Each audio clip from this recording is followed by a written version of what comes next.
3 attitudes qui font perdre de l'argent tous les jours. C'est le sujet de cette vidéo. Je suis très bien placée pour en parler parce que moi aussi, ça me fait perdre de l'argent tous les jours, mais il est temps que ça cesse. En tout cas, la première attitude, je ne la fais pas trop, mais les 2 autres, ce sont, disons, les plus importantes et c'est celles sur lesquelles je ne capitalise pas assez. Mais ce n'est pas une raison pour que vous fassiez la même erreur que moi. Donc on en parle aujourd'hui et croyez-moi, si vous faites en sorte de travailler sur ces 3 attitudes, vous allez voir que vos revenus vont augmenter de manière croissante et de manière régulière. Salut à tous, moi c'est Minel Ngoufak, donc je suis la fondatrice de Acom Agency, une agence de marketing et de copywriting spécialisée dans le discours de vente et la proposition de valeur.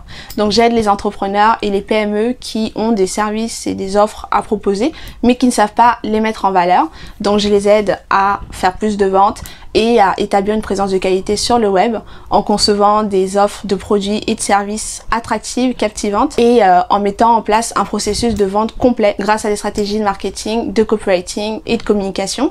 Donc si vous êtes un entrepreneur et que vous êtes à la recherche de stratégies efficaces qui vont vous permettre d'augmenter vos ventes à tous les niveaux, vous êtes au bon endroit. Abonnez-vous à cette chaîne et activez la cloche de notification pour ne pas manquer les stratégies que je partage chaque semaine. Vous pouvez aussi me suivre sur Facebook, sur la page Acom Agency, pour avoir plus d'astuces. La première attitude très grave et vraiment très stupide qui fait qu'on perd de l'argent tous les jours, c'est qu'on ne parle pas suffisamment de son activité. Bah oui, si vous ne parlez pas de ce que vous faites, les gens ne vont pas savoir ce que vous faites, tout simplement. Et ça, c'est un problème que j'avais au début parce que je n'osais pas parler de ce que je faisais. Je n'osais pas parler de ce que je faisais, je me disais non, j'ai pas trop envie d'en parler, je veux pas qu'on me pose des questions. Pourtant, c'est totalement stupide, vous voyez. Donc, ce que j'ai mis en place et que vous devez aussi mettre en place, c'est que chaque fois que vous vous présentez, vous devez dire ce que vous faites. Ne vous contentez pas de dire oui, je suis Anne-Marie, bonjour, je suis Georges. Non. Allez beaucoup plus loin. Dites systématiquement ce que vous faites, peu importe ce que vous faites. Et surtout s'il s'agit de votre projet entrepreneurial parce que vous ne savez pas qui vous avez en face de vous. Peut-être qu'en face de vous, vous avez une personne qui cherche une personne comme vous depuis longtemps, mais qui ne savait pas forcément le dire. Par exemple, copywriter, c'est un mot qui n'est pas trop connu pour la plupart des gens, mais si je suis capable de l'expliquer, les gens vont mieux comprendre et vont se rendre compte en fait que mais c'est de toi dont j'ai besoin pour mon activité. Donc un exercice que vous pouvez mettre en place très simplement, enfin c'est pas si simple, c'est en fait d'apprendre à vous présenter de manière percutante, concise et précise. Vous voyez, et la meilleure manière de le faire, c'est en fait donc d'expliquer, disons, en 30 secondes ce que vous faites, mais de manière à ce qu'un enfant de 9 ans puisse comprendre. Donc si vous avez des enfants, si vous avez des neveux, voilà, essayez de faire le test. Prenez-les, peut-être un à un, réservez 3 enfants sur qui vous allez vous entraîner. Donc prenez le premier enfant, et essayez de lui expliquer ce que vous faites, et il doit comprendre du premier coup. Il doit vraiment comprendre du premier coup, il ne doit pas dire « Ah, mais c'est quoi ce mot? Ah, c'est quoi ceci ?» Pourquoi faire cet exercice? Parce que en fait, en face de vous, vous ne savez pas forcément qui vous avez. Peut-être que lorsque vous êtes dans votre secteur d'activité, ça vous paraît tellement évident ce que vous faites, mais pour les autres, ça ne l'est pas. Vous voyez, soit parce que le métier est totalement inconnu, soit parce que le terme est un peu trop technique. Donc si vous êtes capable de l'expliquer à un enfant de 9 ans, n'importe qui sera capable de savoir exactement ce que vous faites. Et pourquoi encore est-ce important? Comme je vous dis, je le répète, en face de vous, vous ne savez pas à qui vous avez affaire. Peut-être que c'est quelqu'un qui aura besoin de vos services, ou alors c'est quelqu'un qui connaît plein de gens qui auront besoin de vous. Et lorsque vous manquez une opportunité de vous présenter, de parler de ce que vous faites de manière précise, concise et percutante, et vous manquez en fait plein d'occasions. Ce qui fait que lorsque j'ai commencé à me présenter comme je l'ai fait, aujourd'hui, à me présenter comme je le fais régulièrement, et en fait, les gens me disent « Ah, waouh !» Déjà, ils sont un peu plus impressionnés, ils sont là en mode « Waouh !» Pourtant, même si ce que vous faites, c'est pas un truc de ouf, le fait de bien vous présenter comme ça, déjà, vous marquez des points au niveau professionnel. Et en plus, la personne va se rappeler de ce que vous faites et va se dire « Ah ouais, mais tiens, ça c'est intéressant.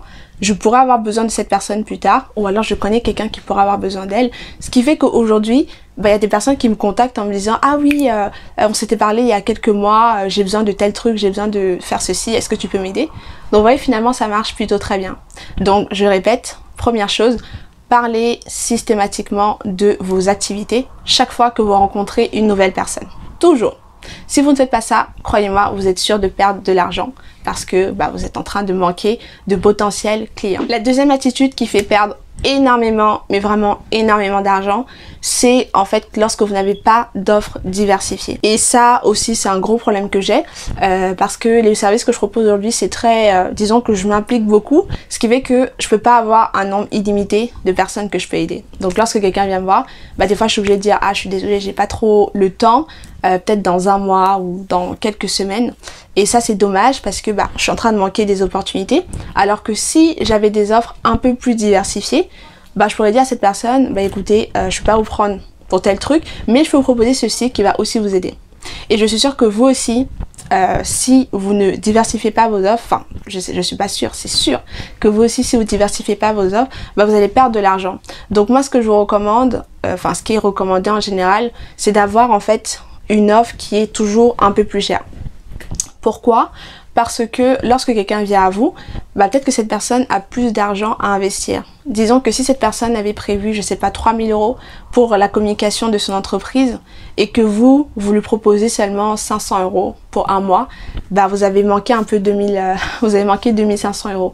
Alors que si vous avez une offre qui est un peu plus complète, qui a un peu plus de valeur, qui va coûter peut-être 1500 €, déjà vous gagnez 1000 € sur ça et cette personne elle est contente aussi parce que finalement tout son budget n'a pas été utilisé. Donc on appelle ça un upsell, donc c'est-à-dire un produit qui coûte un peu plus cher que l'offre de base, on va dire. Donc vraiment réfléchissez en fonction de votre secteur, qu'est-ce que vous pouvez proposer au-dessus. Et il y a plusieurs manières de concevoir un upsell si jamais vous avez du mal. La première manière c'est en fait en le faisant disons mieux. Donc c'est-à-dire que vous allez proposer quelque chose d'un peu plus complet, d'un peu plus poussé, mais pour ça il faut payer plus cher. Il y a aussi l'upsell de le faire plus vite, voilà. Vous pouvez dire par exemple au lieu de 2 semaines, si vous payez, je sais pas, 20% de plus, je vous le fais en 5 jours. Vous voyez, ça aussi c'est un upsell. Il y a aussi l'upsell de le faire, disons, avec vous. Au lieu que, on peut prendre l'exemple de Ikea par exemple. Ils vendent des meubles, vous pouvez les monter vous-même, mais si vous souhaitez que quelqu'un vienne chez vous pour installer, il faut payer plus cher. Vous voyez, donc ça c'est différentes manières qui vous permettent de facturer plus cher et donc de capturer un peu plus d'argent, mais tous les deux vous serez contents parce que vous allez gagner plus d'argent et la personne en face elle sera contente parce que soit elle a été plus accompagnée, elle a été servie plus rapidement ou alors peu importe. La deuxième manière que vous avez de diversifier votre offre, c'est en fait en proposant un produit complémentaire. Donc on appelle ça le cross-sell. Donc que de vous contenter juste de vendre un truc, essayez toujours d'apporter un truc qui va compléter. Si vous vendez par exemple, je sais pas, des cravates, on va dire, vous pouvez vendre aussi des chaussettes, je sais pas. Ne vous contentez pas juste de vendre des cravates à la personne, mais essayez de vendre un truc qui va être complémentaire. Ça peut être même, je sais pas, un chapeau, un truc comme ça. Si vous vendez des services, vous pouvez dire par exemple, ok, je vous vends, je sais pas, l'installation de tel truc et en plus, je peux vous vendre une assurance. Autre exemple, si, je sais pas, vous êtes dans le marketing, vous pouvez aussi proposer la construction d'un site web en service complémentaire. C'est toujours bien. Troisième chose qui est vraiment aussi très très importante, c'est de proposer une offre un peu plus bas de gamme. Donc on appelle ça le downsell.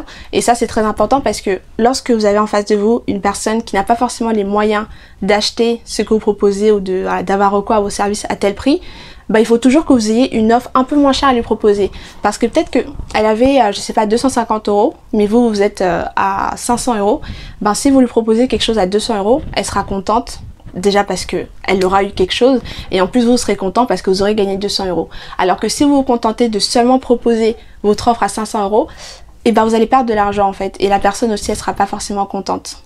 Donc pour résumer, il faut toujours que vous ayez une offre un peu plus chère. Pour les raisons qu'on a vues, donc soit on livre plus vite, ou alors on le fait ensemble, ou alors on le fait mieux, une offre complémentaire et une offre moins chère. Donc si vous prenez le temps de mettre ça en place, croyez-moi que chaque fois qu'une personne va venir vers vous, vous serez capable d'avoir toujours quelque chose à lui proposer et ça vous permettra d'augmenter vos ventes de manière significative et tout le temps. Alors que si vous ne le faites pas, chaque fois qu'une personne va venir vous voir, vous n'avez qu'un seul truc à lui proposer, vous êtes en train de perdre énormément d'argent. Et la troisième attitude qui fait perdre énormément d'argent, c'est tout simplement de ne pas faire suffisamment d'offres. Bah oui, parce que plus vous allez faire d'offres, plus vous avez de chances d'avoir des clients. Alors que si vous faites seulement une offre, au pire une offre par semaine comme moi, là c'est sûr qu'il n'y a pas beaucoup de gens qui vont avoir connaissance de votre offre et il n'y a pas beaucoup de gens qui vont vous contacter et donc bah vous aurez moins de clients. C'est logique. Alors que si vous faites par exemple, je sais pas, une offre par jour ou alors 3 offres par jour, ben les gens auront plus de chances de voir, il y aura plus de monde qui va voir et les personnes vont vous contacter. Donc ça c'est une attitude vraiment qui fait perdre de l'argent tous les jours et je pense que je suis la première sur qui il faut lancer la pierre parce que je ne fais pas beaucoup d'offres parce que bah, je ne veux pas trop m'impliquer en fait. Ce qui fait que bah, mes revenus sont limités puisque je ne fais pas suffisamment de propositions.